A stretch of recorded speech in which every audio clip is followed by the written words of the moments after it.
Hi everyone, it's Melissa, and today I am sharing with you the 10 best books that I read in 2023.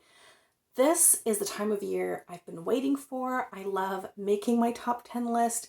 I love watching everyone else's top 10 list. If you don't have a channel, please tell me below what your favorite read of the year was. I would love to know all of the wonderful books you've read during the past year. My brain will not let me compare or rank nonfiction against fiction, but I have put them together on this same list, but I have subdivided them. So let me kind of give context to my reading year.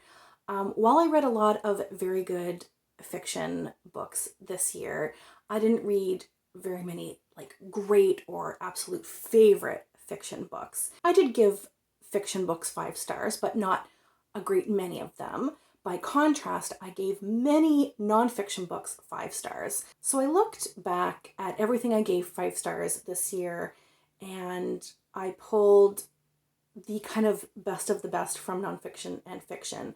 And I have 7 nonfiction books and 3 fiction books. So again, I'm not going to pit them against each other, but I am using this 7 and 3 as my combined top 10. I will link below to the videos where I talk about all of these books more in depth so you can get my more complete thoughts about each book. So we'll start with the top 7 nonfiction books. At number 7, we have My Fourth Time We Drowned by Sally Hayden.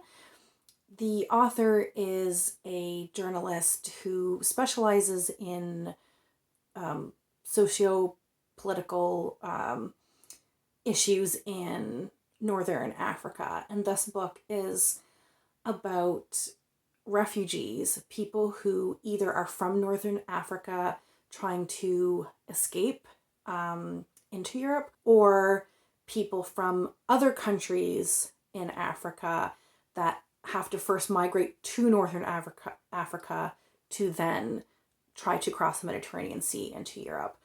And it is a really deadly migration route, and it's a hard book to read. You learn about all sorts of injustice, harrowing experiences, but I thought the book was incredibly well written. She really doles out the information in ways that you can digest it and start to understand the context of what's happening. And I also liked that she really centered people's individual stories and made people seem like not just another number. And I thought also her criticism of the, corruption and just inadequacy of the UN was really interesting to read about. So that is my number 7. My number 6 nonfiction is The Escape Artist by Jonathan Freedland. This is the biography of a man called Rudolf Verba. Previously, he was known as Walter Rosenberg, and he and a friend of his were the first 2 Jews to escape Auschwitz concentration camp. In total, only 4 people ever escaped that camp, and they were the first 2, and it's about his life. It focuses primarily on his experiences in Auschwitz and the direct aftermath of that, but it does extend into his later life after the end of the war and beyond that. It is harrowing, it is gripping, it is written almost like a thriller, but not in a way that is distasteful. It definitely treats the subject with the respect it deserves. And there are, of course, very difficult parts of this book as well, but it is a page turner. Besides being just very compelling, I think the author also did a really good job of showing you who Verba was as a person in his entirety, and I really appreciated that about it as well. Book number 5 is Sure I'll Join Your Cult by Maria Bamford. This is a comedic memoir. Maria Bamford is a comedian. She's one of my favorite comedians of all time. She is a bit of an acquired taste, I think. She has quite an odd sense of humor, but she certainly speaks to me. And in this memoir, she is so honest about everything she's been through. She has struggled with a lot of different mental health issues. So in this book, she tackles things like eating disorders, suicidal ideation, being in psychiatric wards. There's a lot of really heavy stuff, but it is so funny at the same time. This book is it was just a joy to read. And it really makes you think quite deeply about what she's talking about, while at the same time getting to enjoy jokes. It was just such a wonderful reading experience. I listened to it on audiobook, and if you're going to read this book, that's how I would recommend that you read it. She narrates it herself, and it is just such a great performance, and I loved every last second of it. Book number 4 on my nonfiction list is another memoir, Did You Hear Mammy Died by Séamas O'Reilly. This is a childhood memoir with bits of grief in it, but it is not pulled down. It doesn't wallow in that grief. The author's mother died when he was not quite 6 years old, and obviously that impacted his life, but it's not the centerpiece of this book. It is about his childhood. He grew up in Northern Ireland during the times of the Troubles. He came from a large Irish family, 10 siblings altogether. And so it's about his childhood in general, living in a large family. It is about his father and how his father was able to raise up this family. And it has a lot of heart in it. It has a lot of humor in it. And it doesn't get overly sappy or sentimental at any time. And while there are parts where I felt a little teary-eyed, I think overall it's just a really well-balanced book and a wonderful childhood memoir. Number 3 for me is Why Fish Don't Exist by Lulu Miller. This is a book that is a lot of different types of nonfiction book pulled all together into one book. So it's about a scientist, a taxonomist called David Starr Jordan. And it is also about Lulu Miller discovering who this man was, discovering what he did for science, and then discovering all of the ill that he did. So while it is part biography of the scientist, it is also part memoir of her learning more about the science of taxonomy and learning more about this man and learning about the dangerous ideology that he perpetuated while hiding behind this mask of science. It is also part science book itself. You learn a lot about ecology and taxonomy while reading it, and it's also a bit of a social history. The author does an incredible job of taking all those threads and weaving it into something really special. And I loved how she approached making idols out of people and grappling with finding out that these people that you've propped on a pedestal turn out to have done horrible, horrible things. Really layered, really fascinating book. My number 2 book is Being Mortal by Atul Gawande. This just had to be on the list. It is one of these paradigm shifting books, and that's coming from someone who wasn't ignorant to this topic. There were still things in this book that just shocked me, that really had me thinking very differently about healthcare and what we prioritize and why and how.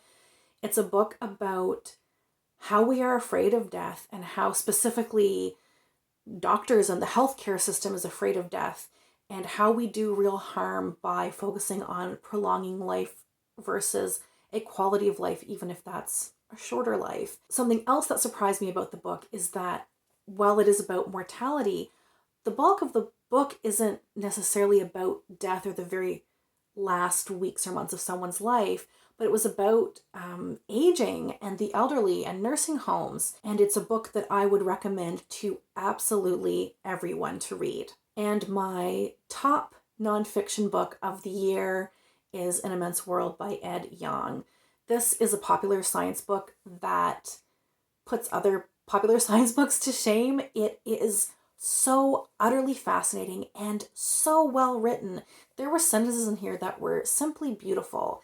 It is about the different sensory systems that animals have. It goes over how different animals perceive the world and how it's basically impossible for us to really understand how animals perceive the world. It talks about the similarities between humans and other animals in terms of the senses that we also have: taste and smell and vision and hearing and touch. And it goes into how those senses are different in animals that can see colors that we can't, that can see into ultraviolet, animals that can hear frequencies that we can't hear, that whose senses of touch are so fine-tuned that they can feel the difference in a single grain of sand, like all of these types of things. But it also goes into all of the other senses that humans do not possess. For example, animals that can perceive electrical fields or magnetic fields, and how hard it is to study these things because we can only study animals with the senses that we have. It just had so much fascinating information in it. Now, finishing up with fiction, I have my top 3 fiction of the year. So at number 3, we have The Year of the Flood by Margaret Atwood. This is the second book in the Mad Adam trilogy. It is a dystopian apocalyptic series. Because this is the second in the series, I can't say too much about it. There's a lot of like seedy underbelly types of things that happen. It really also goes to that other side of this world, because in the first book, we follow someone's flashbacks who had been born and raised in a better part of this society, a more privileged part of this society. And in The Year of the Flood, we see the perspectives of a couple of people who did not grow up in that environment, who are from the wrong side of the tracks, if you will. We get to learn so much more about the world because of their perspectives. And I love the elements of faith and religion that were woven into it. I think it was just a really interesting middle section to this trilogy, and I can't wait to finish the trilogy. Book number 2 on my fiction list is Greenwood by Michael Christie.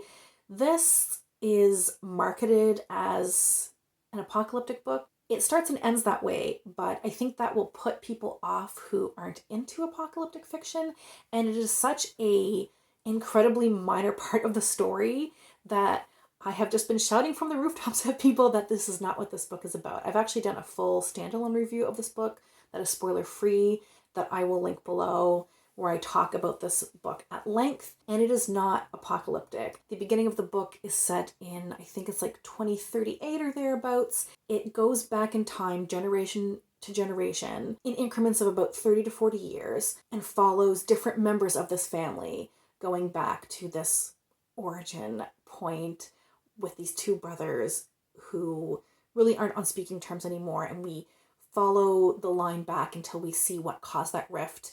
And then at that point, we go back up in 30 to 40 years increments until we get back to the future in this book, where there has been an environmental catastrophe. Trees and forests play a really important part in this book, because all the characters, all of the members of this family, their lives have been very closely tied to trees in one way or another. So there's a botanist that we follow, a carpenter who sees trees as beautiful objects, an environmentalist who sees trees more like people. There's an industrialist who just wants to cut and sell the trees to make money. And it's interesting to see how the family's legacy and history kind of morphs over the years based upon their relationship to the forest. It is a book that has really interesting characters. I think the character work is really great, but it also has a really strong plot, so I think it would appeal to a lot of different readers. And finally, my number 1 fiction book of the year is a short story collection, Stories of Your Life and Others by Ted Chiang. It is a collection of speculative fiction, and they always have a really strong element of humanity to them. They're very cool premises, but at the core of each story is how people react, how this would change the course of human history, or how this would change how people relate to their identity or to science or to faith. If you like science fiction, if you like speculative fiction, I think Ted Chiang is a must-read author. And it's one of those books that after I finished it, I was just thinking about some of these stories for months afterwards. I mean, I read this back in April, and I am still thinking about some of these stories because they were so interesting, and the concepts behind the different stories just make you think about what that world would be like and how humanity would evolve in that situation. I think it was a brilliant collection. So those are my top 10 books of the year. If you've read any of them, I would love to have a chat with you in the comments. And again, please share with me your top reads of 2023. Thank you all so much for watching, and we'll chat soon. Take care. Bye.